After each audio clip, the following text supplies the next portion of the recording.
Welcome to Connecting Greeks, a streaming comedy show and podcast designed to explore and enhance Greek culture around the world. Join hosts Angelo, Adi, and Foti as they bring you fun and interesting guests from all walks of Greek life. Grab a cafedaki and join us. Hey everyone, welcome to another fantastic episode of the Connecting Greeks podcast. I am Ari, and I am glad to be here with some really cool people. First of the cool people, the less of the cool people. Foti Stamos, how are you, Foti? I'm great, now that I'm the least of the cool people today. Yeah, but you gotta get used to that whenever you're in a crowd. Yes, that's usually how it goes. But it's always a pleasure here on the Connecting Greeks podcast.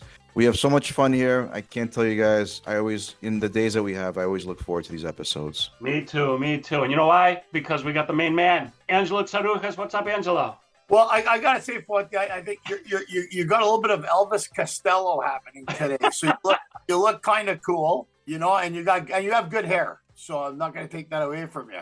Just rockabilly. But I like the way Foti says it. I'm always so excited to be on the podcast because it's the best part of my day. That goes to show you what kind of day I had. It's coming out of it. But listen, we got a great guest today, guys. First, growing up, did you ever think of becoming a pirate? Did you? Because, you know, Hollywood has an obsession with pirate movies, as you know, Pirates of the Caribbean, Pirates, yeah. Blackbeard, it goes on. Treasure Island. You got Halloween, but our guest hails all the way from Brisbane, Australia, so it's actually tomorrow for her. And she's the author of this book called Son of Hydra. It's a very interesting story, how she put it together. And we're going to get into it. Welcome to Connecting Greeks podcast, Shelley Dark. Hi, Shelley. Hi, Ange. Thank you very much. It was a lovely introduction. Yes, and you're lovely. Now, Shelley, I have to ask you, because we're talking to the future now, guys. Shelley's in Brisbane, Australia, and you know, I've not had the chance yet, and I will get your book. And the book is called Son of Hydra. It's about Ghikas Voulgaris, who hails from Hydra after the Ottomans, when the Greeks were fighting in the 1820s, which was the end of the war, where the Greeks were fighting for independence. This Greek gentleman from Hydra ends up on a route from Hydra to Portsmouth to London, Malta, New South Wales, and then ACT, which I do know what ACT stands for, Australia's Capital Territory. Wow. I thought I'd impress you with that, Shelley, because a lot of people don't know what ACT is. They think it's ACT. It's a S. So, Shelley, the actual guy, Ghikas Voulgaris, was your husband's great-great-grandfather. So it's an actual. This is based on a real person who was the first Greek convict to go to Australia. Now, I want to hear how you got to it. Is it fair to say maybe he was one of the first Greeks to go to Australia? Well, I think there had been Greeks before him, Ange, but no one of any note. Right. Mm-hmm. So how did you? This is a fascinating story. He meets. I'm not going to win the plots of the book. Ends up going somewhere. They send him off to a place. Meets an Irish woman, like Greek. And I mean the travels. When Maria, your publicist, sent me the storyline, I was fascinated. Where this little country, the Mediterranean, and where these people ended up in the world, like, you know, you're talking, because Australia was a penal colony for the British Empire, which a lot of people, the British would send the ships down in the late 1700s, 1800s to Australia. That's how it was. Australia, then not so much in New Zealand, but it was all part of the empire. And so this guy, Ghikas, ends up there. Was he sailing on a ship with the convicts from England, or what? How did you come up with this? Well, originally, Ange, my husband didn't know anything about this. His mother, and it was through his mother's line that he was descended from this Greek, Ghikas Voulgaris, but nothing had ever been said in his family. And our son went down to the ACT, as you said, filming, and someone said to him, "Did you know you're descended from a Greek convict?" So the story is well enough known down there for them to have made the connection, you know, as to Ben being related. But when he came home and said this to my husband, is this true, Dad? John said, well, no, I've never heard of it. And so they both dismissed it as being, just a fabrication.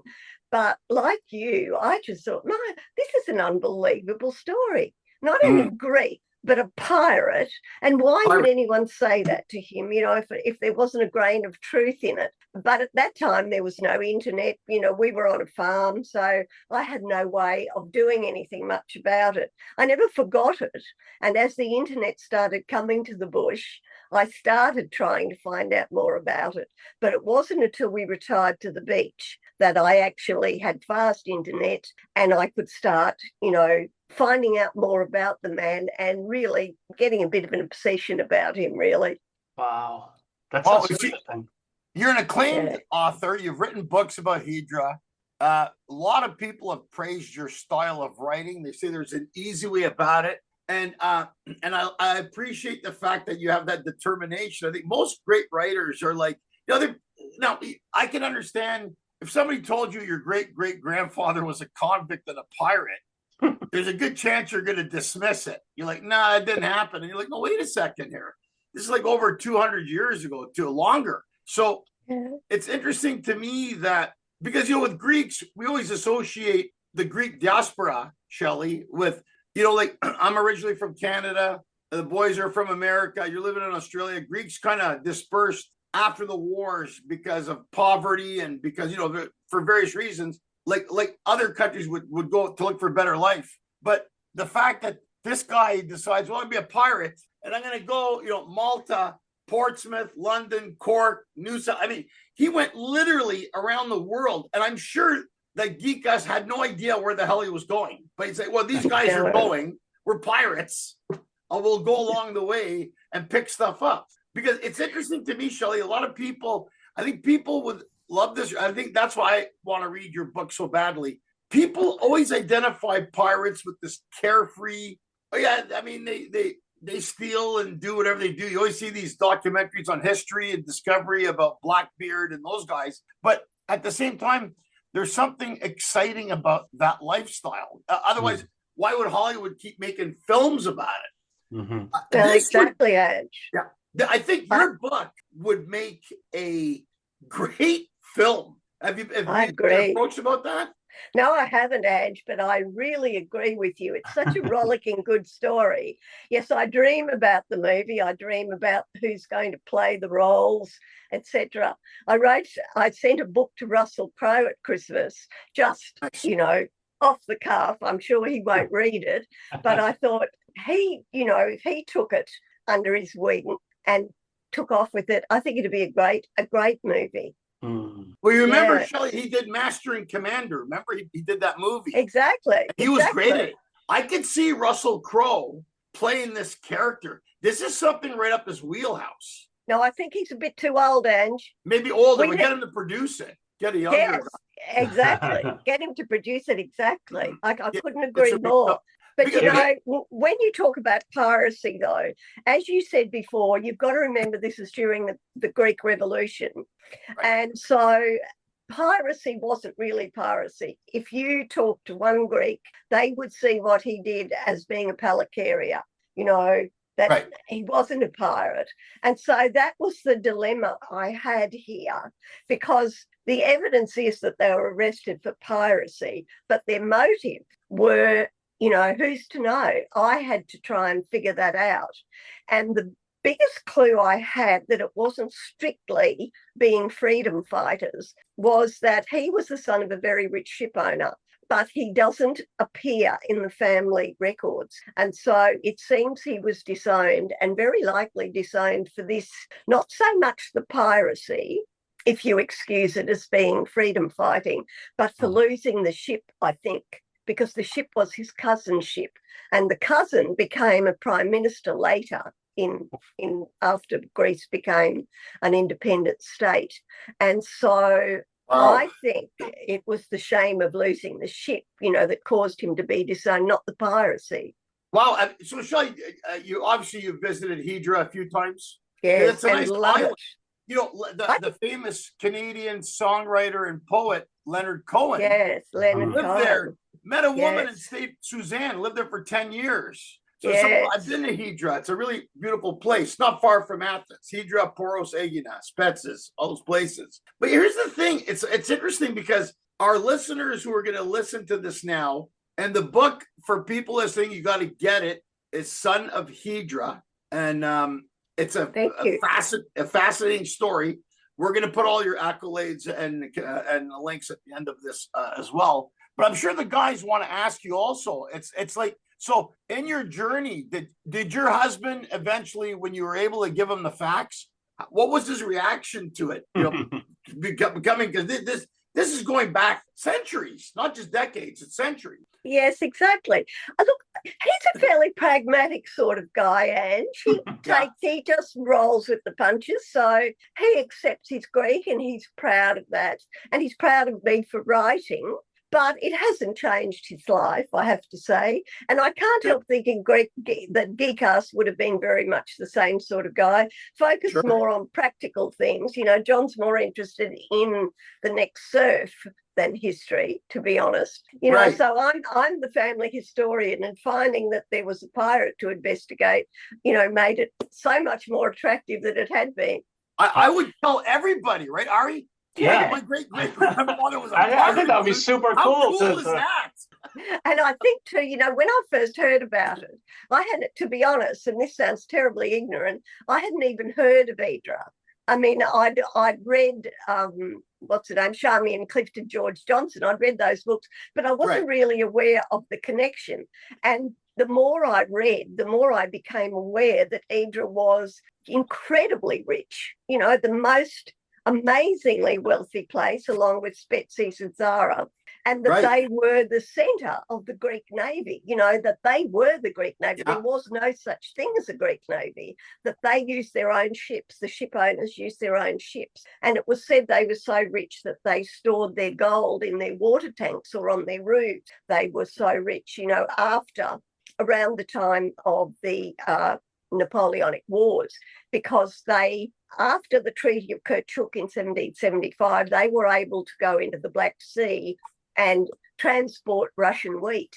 And so when the English blockaded France to starve Napoleon out, the Hydriots took that and got the Russian wheat and took it in to feed Napoleon's troops. And so he was very grateful, and it was extremely profitable for them. But yes, all of this I didn't know. So it put me at a disadvantage to begin with. It put me at a disadvantage to write this book, because I had so much to learn, you know, and I had so much to learn about Greek life. But what fun it's been, because they say, don't they, there are two types of people in the world, Greeks and those who want to be Greek. Well said. Well said. I have a question. You know, listening to you speak, you know, fascinating stuff. I really, like Ange, I really look forward to reading this. But what you said, you've heard the stories. You couldn't do much about it. You needed to do more research. You needed to learn a whole bunch. At what point did this go from stories that you were hearing to this legitimately and truthfully can become a book? Like, at what point did that happen to you? Was it right before you started writing, or was it a long time before you're like, you know, I have to write a book at some point about this? Or it was just like, I now learned so much. This is so fascinating. Let me write a book about it. I think when I found out that he was the son of a ship owner, Ari, I mean, I had no ambition to write a book. You know, I was a cattle farmer and I was a garden designer. I had no ambition to write a book. I mean, I thought I could, but it wasn't something that was calling me. But when I discovered he was the son of a ship owner, and I read more about Greek life and, you know, how the place of women in that society and the place of men, obviously. And then I realised that he married a penniless Irish orphan. She arrived when she was 15 to Australia as an orphan. For the Greek man, with all those expectations of, you know, keeping yourself covered, staying at home in the house, because the well-bred women on Hydra at the time, and probably anywhere in Greece, didn't go out. You know, they stayed in the house. They went out rarely and only with chaperones. So for him to be the son of a ship owner and live that incredibly privileged life, and to end up in Australia with nothing and married to a woman who would have been, I would have thought, the antithesis of everything he would have expected to have in a woman. That just, the more I thought about that, the more I thought, I've just got to write this. I don't know how to write. I've never written anything. I've told a story in a pub, but that's about the extent of it. And so, yes, I thought I've got to write this story. And I started to write it. You know, I just sat down. I thought if you wanted to write a book, you just sat down and wrote it. And it wasn't very long. I wrote about 10,000 words and I got an assessment done. And the assessor said, you've broken just about every rule in the writing book here. So it was at that stage that then I thought, I have to learn to be a writer. I can't just write this book, you know, so that was 7 years ago. So I studied the craft for 7 years at the same time that I was writing it. And so it's been a very long journey for me, really, this whole thing. But now I really, you know, now I feel I've reinvented myself, which is a whole nother subject. You know, what do you do when you retire as a cattle farmer and you go to the beach? I have the topic for your next book, and that's a story about Angelo's life. Fantastic. Imagine Really? what we're going to discover. But who's going to play Angelo? Russell Crowe. Russell Crowe. That is amazing. Just the whole story. You're very engaging, Shelley. It's like the fact I love your earnest and honesty. You're a cattle farmer. You got this thing, and you know what? It shows me, and I admire that about you, that it's never too late to do anything in your life. And there's so many people that are, and you know, Greeks were insufferable sometimes. We're all proud to say we're Greek, but you know, when you talk to Greeks, oh, my knee hurts, this, that.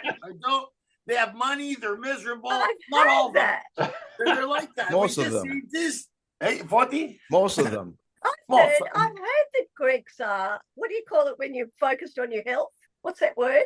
Hypochondriacs. Yes, I've heard Yeah, we that. are.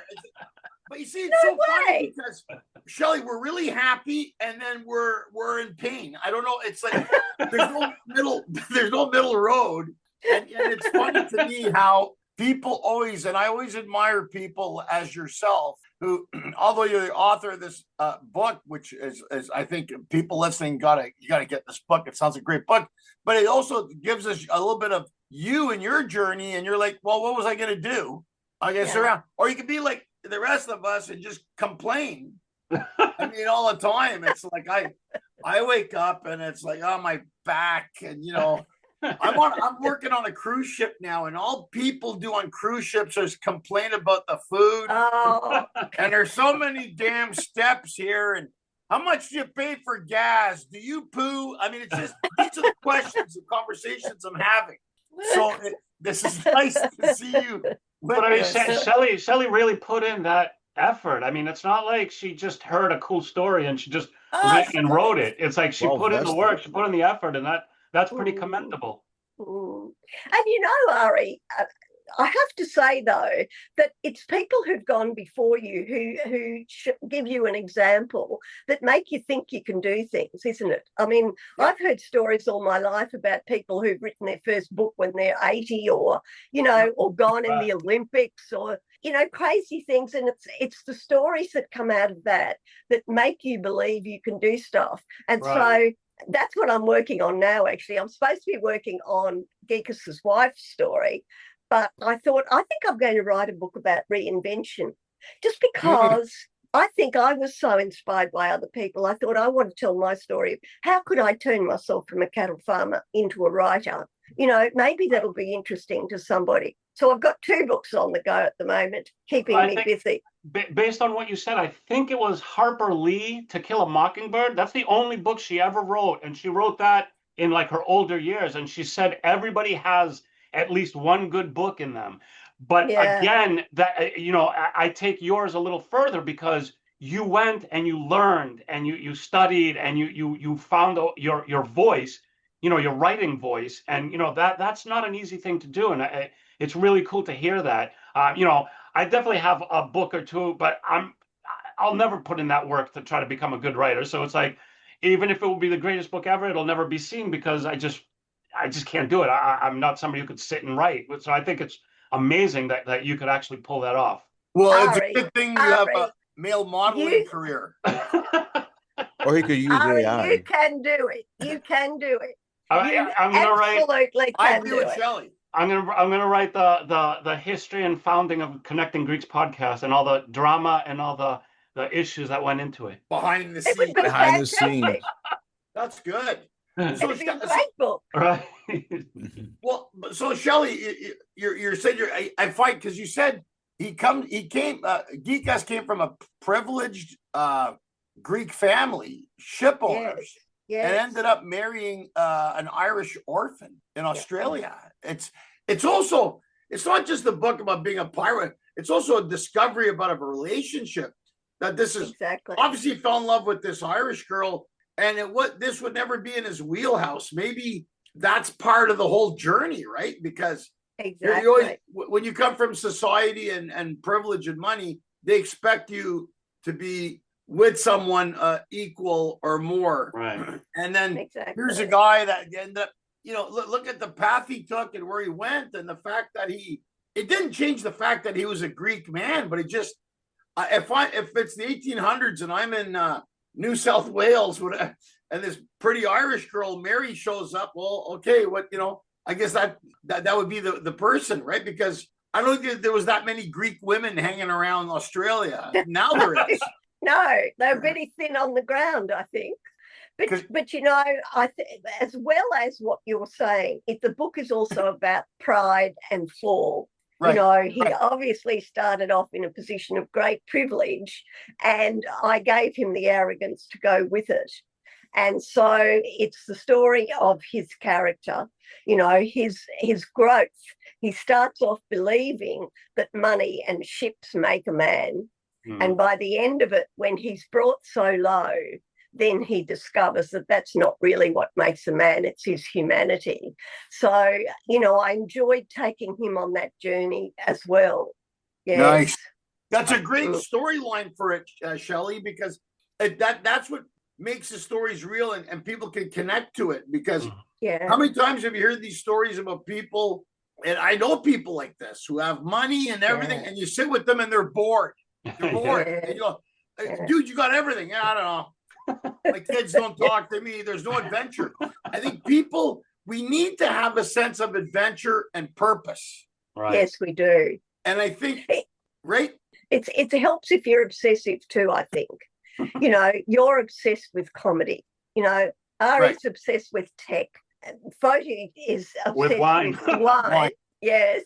We know which is the better of the three interests, I have to say. The wine. But, it's obsession that carries you through, isn't it?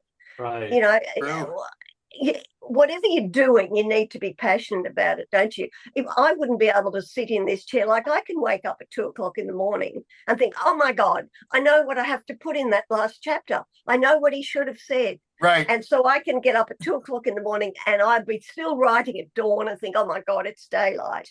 It's that obsession that is so rare to find. When you leave one job, especially when you get old, and then you go to another and you've lost your identity, really. Like, who are you? Who was I if I wasn't a cattle farmer?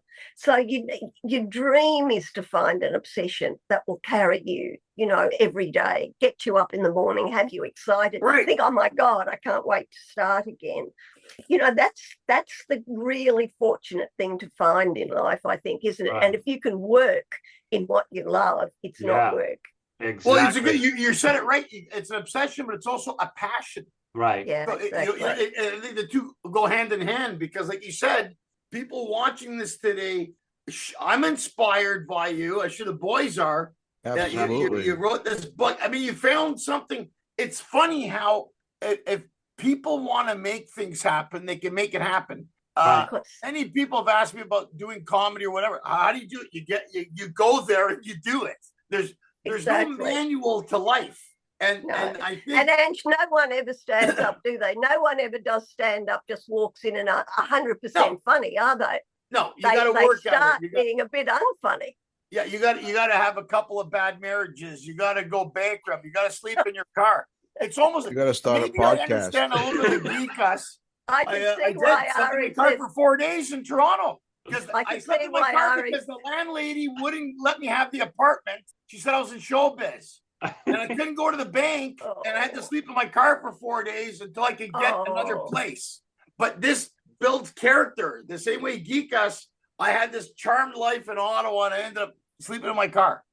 But that's not about me here. What I'm saying is that what happens is that only those things form and shape what people have to do in their life. And this guy, like, I mean, I love the idea of the story. I think when I saw a Greek pirate, I was like, okay, why not? I mean, the guy probably like you said, they probably in those days didn't. And for him, maybe to survive, he had to go that way. Right. Or the Turks were going to get him, or whoever. You know, it's one of those things. But yeah, but I find it interesting that what you're saying is so profound right now. It is because it's like you found something to do, and I hope the people listening to this specific podcast can see that if you're passionate and obsessive enough about loving and doing something, you can do it. And that's why you did this book, Son of Hydra. Congratulations. I think it's great. Absolutely. Thank you. Amazing. Thank you. It's great. I appreciate the promotion.